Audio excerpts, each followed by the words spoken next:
Okay, that's quite an introduction. Thank you.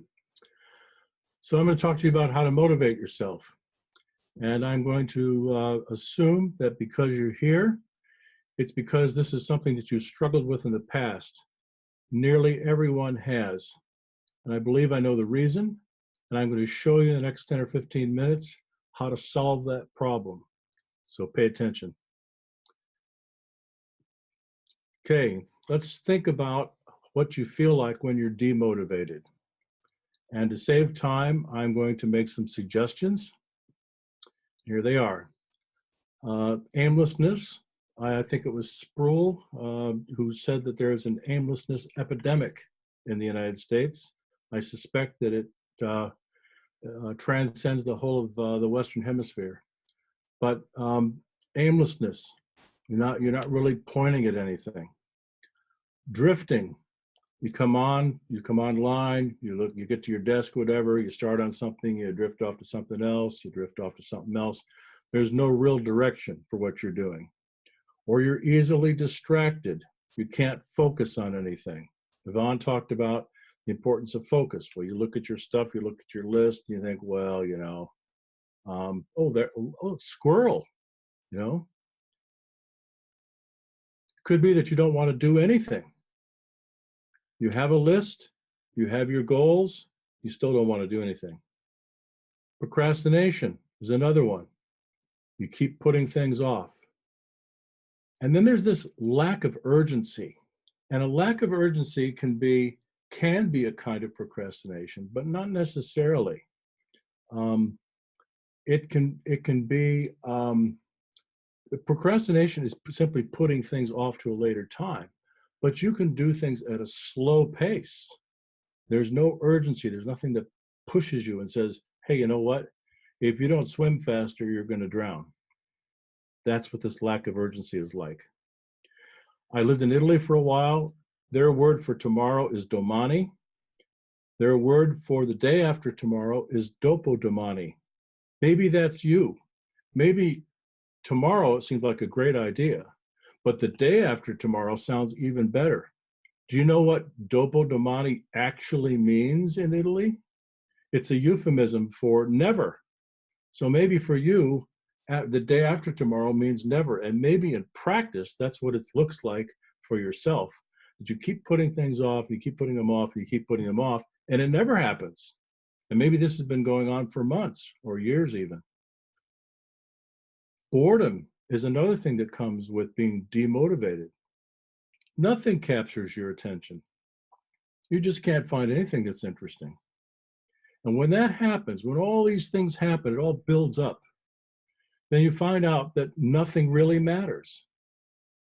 Nothing that you're doing is important to you. And that leads to guilt. And guilt can demotivate you more than you can ever imagine. And that's because you feel so bad about doing nothing, about procrastinating, for example, that you decide to make a start at some other time when you feel better. Maybe you want to do it the next day because you'll have a fresh start. But guilt is like putting on the emergency brakes. Now we have to ask ourselves a question: how did you get like this? When you first started out in your business, when you first started doing this kind of thing online, you were motivated. There was something you clearly wanted to do. And you laid out a plan and you started to work on things. And then at some point, this demotivation came in. And you think about how that happened. I suspect that it's some combination of these three, and I suspect that it's also this progression. So it probably began by putting in the amount of effort that you thought was required to get the kind of results that you thought you would get. And over time, for one reason or another, you failed to make progress. That led to some kind of disappointment. That led to some kind of discouragement. I don't know about you, but I've had days when I've been working on the internet and the power goes out, or the internet goes down, or Lots of things. You get the blue screen of death. You get um, something that you spend hours trying to fix all the linkage that is involved with landing pages and all that kind of stuff, and then you press test and nothing works. All those kinds of things can discourage you because your expectations are high that you're going to make progress, and you don't make it. And if you don't make progress day after day after day, that leads to disappointment and discouragement. Now, when that happens a lot over a period of time, you start to lose your way. And when you lose your way, then you tend to second guess yourself. You start asking yourself things like, am I doing the right thing? Am I in the right niche? Is my dream the right dream? All that kind of stuff is like being in a sort of eddy, a whirlpool. You just go around in circles, keep asking yourself the same thing. And eventually, you have no purpose. So now what we want to do is talk about how to motivate yourself, or maybe what we could say is, how do you remotivate yourself? Because these positive things were there at one time, but you lost it. And so we need to figure out how to get you back there again. So I'm going to show you how to motivate yourself. If you get nothing else out of what I have to say today, this is the most important thing. The most important thing that you can do to motivate yourself is to find a compelling reason to create the business that you aspire to. You have to find a compelling reason. Okay? Now, you probably think that you have a compelling reason, and I would venture to say that you really don't. I mean, think about it. If you had a compelling reason to create the business that you have right now, you would not have a motivational problem. But if you have a motivational problem, it means that you don't have a compelling reason. And you just can't escape that. Here are, I would say, probably the three most popular reasons that I see about why people are trying to create a business online for themselves. They think that these things are compelling reasons. And I'm going to tell you and show you here in a minute why they're not. Financial freedom is one. Personal freedom, call it what you like. Not having to go to a day job all the time, not having to commute, not having to be there at a certain time, being able to sit at the computer in your jammies, all that kind of stuff. Putting your kids through college is another one that you hear people talk about. They want to be able to do this, and that's why they're doing this online business. Those are all good reasons, but they're not compelling reasons. None of those things is going to drive you to create the business that you say that you want to have. Okay? The reason that those things are not compelling is because when the going gets tough, and hey, if you're demotivated, guess what? The going got tough. When the going gets tough, you're going to reach a point where you're going to be willing to settle for less. So if we go back to those three things, maybe your goal was financial freedom. Well, if it's turned out to be too difficult, maybe what you'll settle for is, I don't know, a part-time job. Maybe you'll say to your kids, you know what, I can help you out with your lodging, or I can help you out with your tuition, or I can help you out for a couple of years, but after that, you're going to have to get a job for yourself. You are going to revise your goals and your dreams on the basis of your ability to succeed. And that's what I mean. What you need is a reason that is so powerful that it doesn't matter how much progress you make, your reason won't change. And that's what a compelling reason looks like. So how do you find a compelling reason? Here you go. What makes you sad, mad, or glad? Now, there's going to be things that grieve you when you see them in the news, or that really upset you when you look around your neighborhood, for example. There are going to be things that make you angry. And there are going to be things that give you so much joy that you want to see more of them. Those things can be compelling reasons. That's where you're going to find your compelling reason.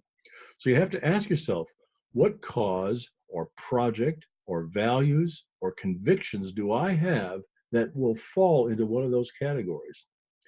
I'll give you a quick example. I can't remember the lady's name right now, but she started an organization called MAD, Mothers Against Drunk Drivers. And some of you may be aware of it. And what happened was, I think she had two daughters. One was killed by a drunk driver, and the other one was seriously injured. Within a week of the funeral of the daughter who was killed, I believe it was within a week, she had founded this organization, Mothers Against Drunk Drivers. I forget how long the organization has been going, but it's in every one of the 50 states in the United States. I believe that there is an office or a chapter, or however they do this, in all of the provinces of Canada. Here's somebody who was so angry with what drunk drivers were doing that it affected her family to such an extent that she started an organization. Now that's a compelling reason, because she said, you know what? I don't care what it is required to make this successful. I'm going to start something that is going to make a difference in the lives of people who I know are being affected around the world. And that's what a compelling reason looks like. And that's what you have to get. Okay? Now, here's the thing. This is why a compelling reason is so important. This is why a compelling reason will motivate you like nothing else. When you're convinced that the success of something that makes you sad, mad, or glad depends on you, then you'll never struggle with motivation again. And that's because you will take it personally. It will mean something to you personally. And it has to be that. You see, those things that I listed earlier about having financial freedom, or leaving the day job, or putting your kids through college, those are all things you would want to do anyway. But when you take on the responsibility of doing something that makes you sad, mad, or glad, when you take on that responsibility, it's a game changer. There was a guy, you can look it up on the internet, in the news, I think in the last month or so, there was a couple. I think they had a couple of kids of their own, but there was certainly a couple that adopted 7 kids, all from the same family. They couldn't get them all at once, so they persevered over time to adopt all 7 of those children to keep that family together. No one made them do it. They weren't obligated to do it. They didn't have to take all 7, but they made it their business to take on the responsibility of looking after those 7 kids and keeping that family together. And you can better believe it's going to have an impact on the lives of those kids for the rest of their lives. That's a compelling reason. Okay, so here's your homework. Homework is to find a compelling reason to do what you're doing. You find that compelling reason, and you will never have a motivational problem again. And if you want to have more information about this kind of thing, then go to psychhacks.com and download my report, which is called The Importance of Why. And why is another word for a compelling reason. Any questions?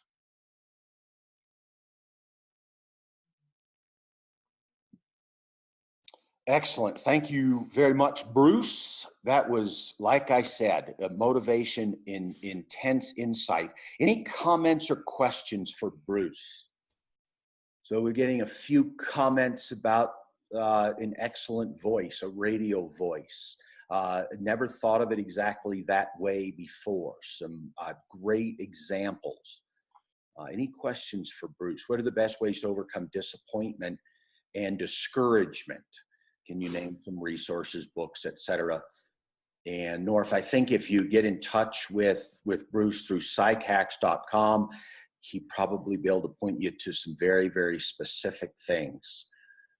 Rick says, much to consider, great presentation.